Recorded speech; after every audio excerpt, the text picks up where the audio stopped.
Perkataanmu adalah perkataan hidup kekal.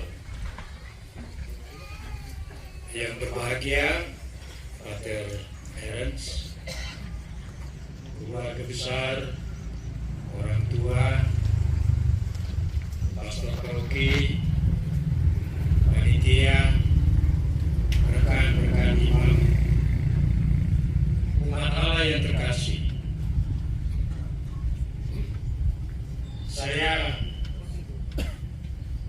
terkejut karena diminta oleh jubilaris untuk membawakan khotbah perdana misalnya ini. Padahal ada imam-imam senior di sini, Pater Felix, Monsinyur Paulinus Panesola, MSF, Pater Petrus Salu, dan banyak misionaris-misionaris besar dari wilayah ini yang hadir di sini. Tapi dia meminta saya, seorang rote nagekeo dan tidak bisa berbahasa atau menyapa umat sekalian dengan Tony atau Pasadawan. Saya diminta, mungkin karena saya mengenal, dan juga saya imam yang tertua mungkin yang ada di sini. Saya 40 tahun imam dalam beberapa bulan lagi. Umat sekalian yang terkasih, Pater Triyanto Ola Terenski, SPD, yang kami menampak dengan Ernst, seorang putra paroki Santa Maria diangkat ke surga, Eva. Dan kita tahu dari hadiskan ada 2 Oktober, dan hari ini bersama kita merayakan Misa Subuh bersama keluarga besar umat paroki, keluarga besar Olatal manusia, karena kita semua sadar bahwa keberhasilan menjadi imam Tuhan ini karena bukan jasa dan kesanggupan sendiri, tapi karena dukungan dari semua pihak.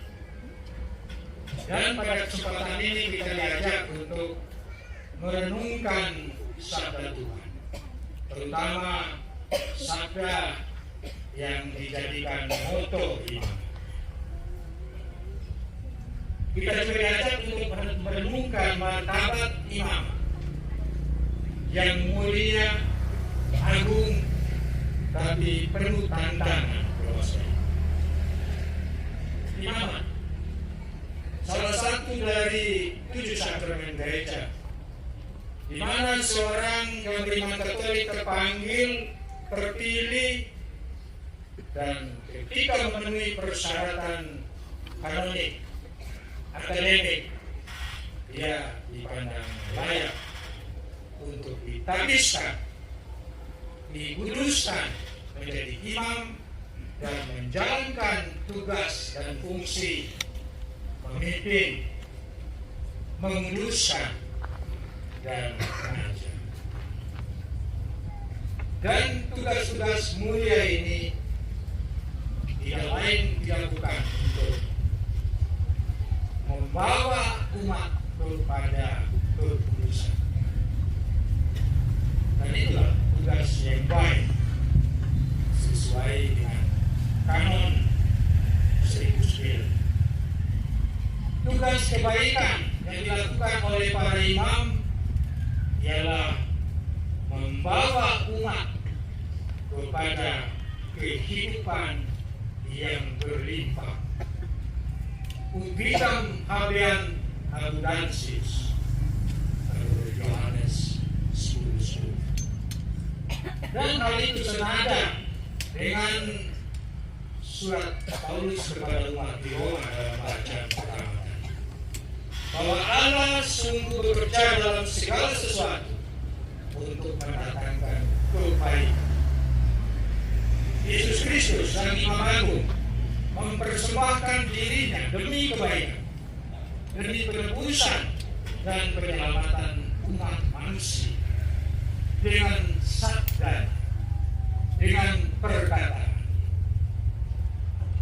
Sabda atau perkataannya itu harus diwartakan ke seluruh dunia oleh para misionaris, baik itu Projo, MSF, CID, SSPS, SPD, serta semua serikat. Mereka lah para misionaris, termasuk Libertaris Partenaris SPD. Sabda Allah sebagai moto mengarahkan kita semua, juga mengarahkan dia untuk lebih memahami martabat imamat yang luhur dan mulia itu, tapi serentak misterius, rahasia, terlindung, mengagungkan, bahkan menakutkan, tapi menarik. Fascinus. Mengapa rahasia? Sungguh rahasia. Seorang seperti Pater Ernst yang tidak tahu menyanyi, suara buruk, bisa jadi imam. Bagaimana kalau dia menyanyikan privasi? Tapi itu terjadi. Anak ganteng seperti ini, mengapa tidak yang lain ya? Ini rahasia dan juga menarik bahwa dari wilayah ini, paroki ini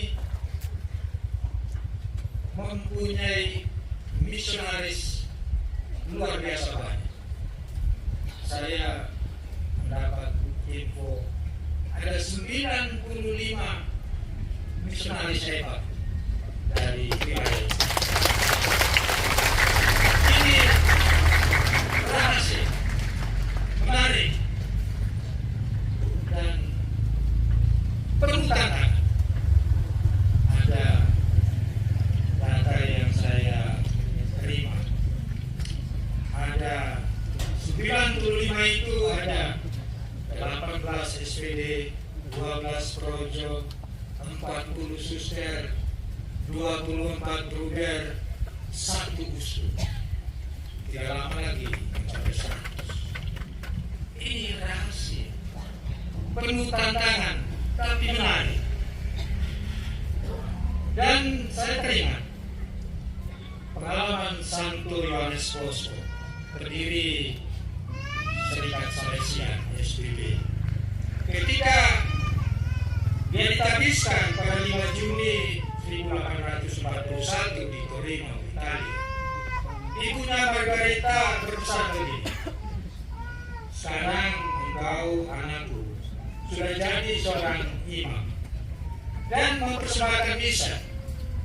Karena itu engkau jadi lebih dekat dengan Yesus setiap kali engkau merayakan misa.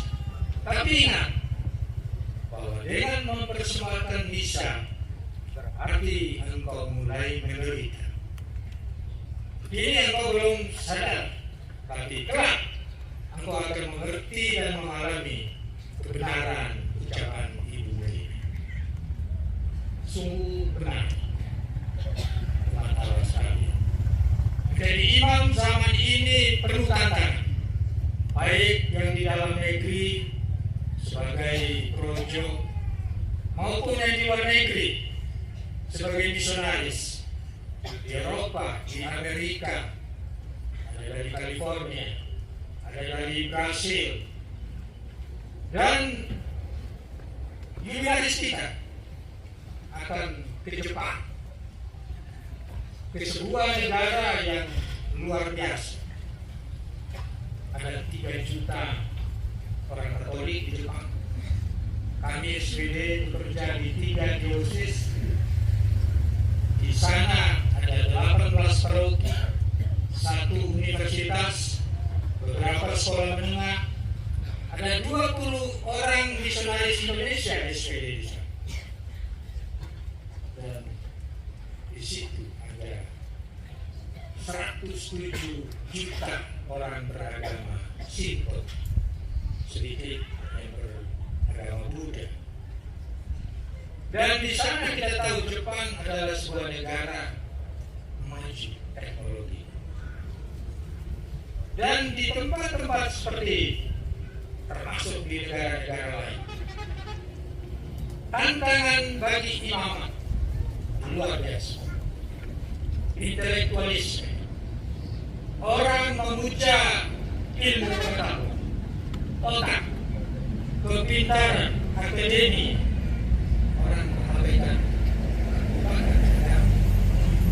materialisme, orang memuja materi, bekerja sekeras-kerasnya untuk mendapat harta kekayaan. Orang dikuasai oleh mental konsumerisme, menikmati hidup dengan barang mewah, dengan makan minum yang mewah. Di sana ada ateisme, baik ateisme praktis maupun ateisme teoretis. Orang tidak percaya pada Tuhan, tapi kalau percaya juga meremehkan tugas-tugas Allah.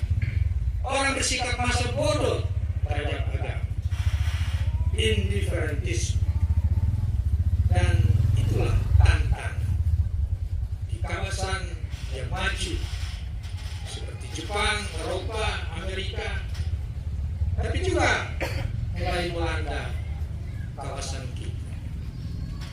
Tantangan yang dihadapi oleh semua misionaris dan kadang-kadang membuat para imam dan calon-calon imam itu takut, kecut, bahkan menarik diri. Coba kita ingat, jubilaris bisa ingat berapa persen teman kelasmu yang menjadi imam? Mungkin 40%. Coba ingat, saya punya teman angkatan, teman-teman imam punya teman angkatan. Tidak banyak. Konfrater saya, Pater Fritz Baun di Hidalgo tahun 1990-an membuat penelitian bahwa dari semua orang yang masuk frater di Hidalgo di Tamtiren itu hanya 30% yang jadi imam. 70%-nya keluar.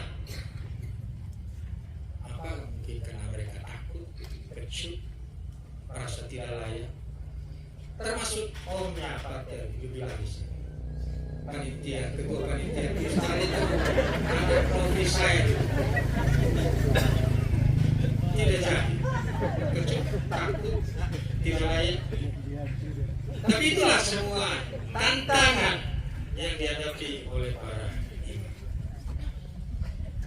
Tentu pertanyaan Petrus, pertanyaan Yesus kepada Petrus juga berlaku untuk kita sekalian. Apakah kamu, para calon imam, para biarawan-biarawati, mau meninggalkan aku? Kita semua menjawab tidak. Kita bertahan. Kita sanggup mempertahankan panggilan misioner kita sebagai imam, bruder, suster, frater. Kita menjawab tidak. Karena apa? Karena Engkau Yesus, perkataanmu adalah perkataan hidup kekal. Keimanan kami padamu adalah jaminan untuk kehidupan kekal. Oleh karena itu, Bapak Ibu sekalian, dengan moto ini jubilaris menyadari dirinya sendiri, menyadarkan kita sekalian bahwa kita ini adalah manusia yang lemah, manusia yang terbatas, termasuk dalam mengikuti Yesus. Tapi kita yakin bahwa Yesus Allah tetap menyertai kita di jalan panggilan ini.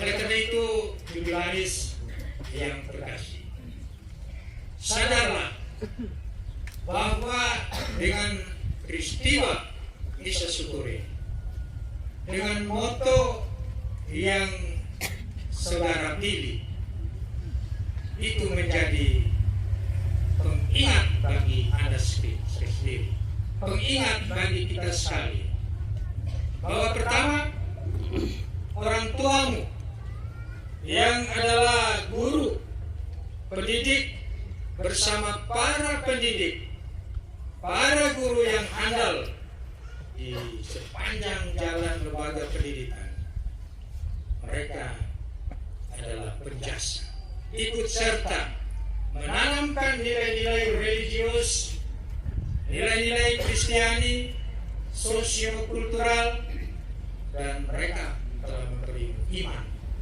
Dan bersamamu mengembangkan iman itu menjadi imam.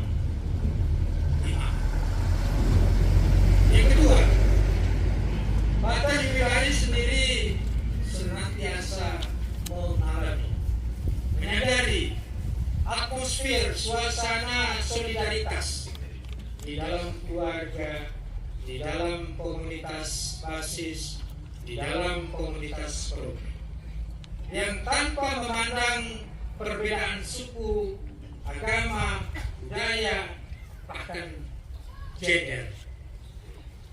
Orang-orang kecil, wanita-wanita yang sering dianggap pinggiran, orang kelas 2. Oleh karena itu, kesadaranmu ini terungkap dalam seluruh proses pendidikan.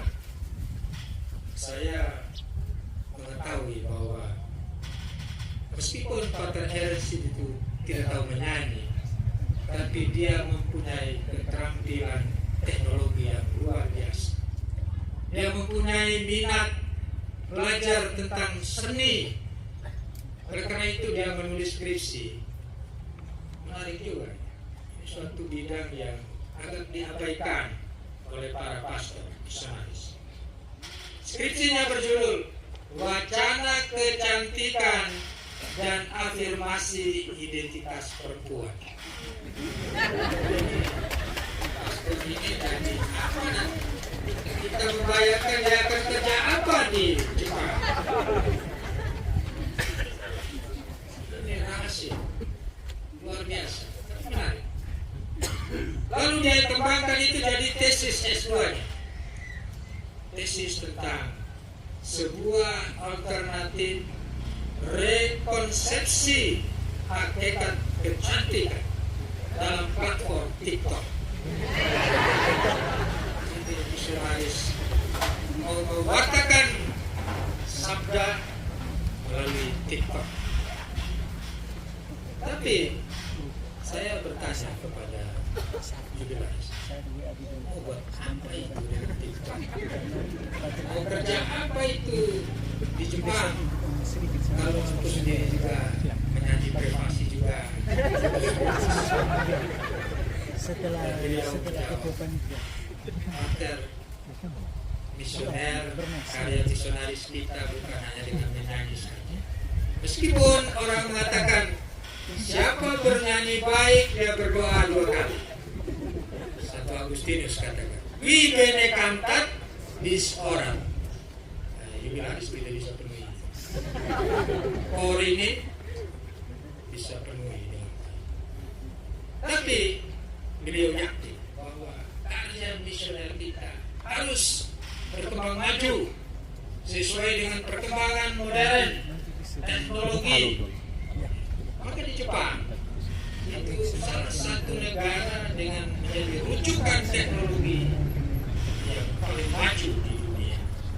Karena Karena itu dia memilih Jepang untuk bermisi dan serentak belajar tentang teknologi demi pengembangan keberhasilan digital, TikTok, berasul lewat media komunikasi modern.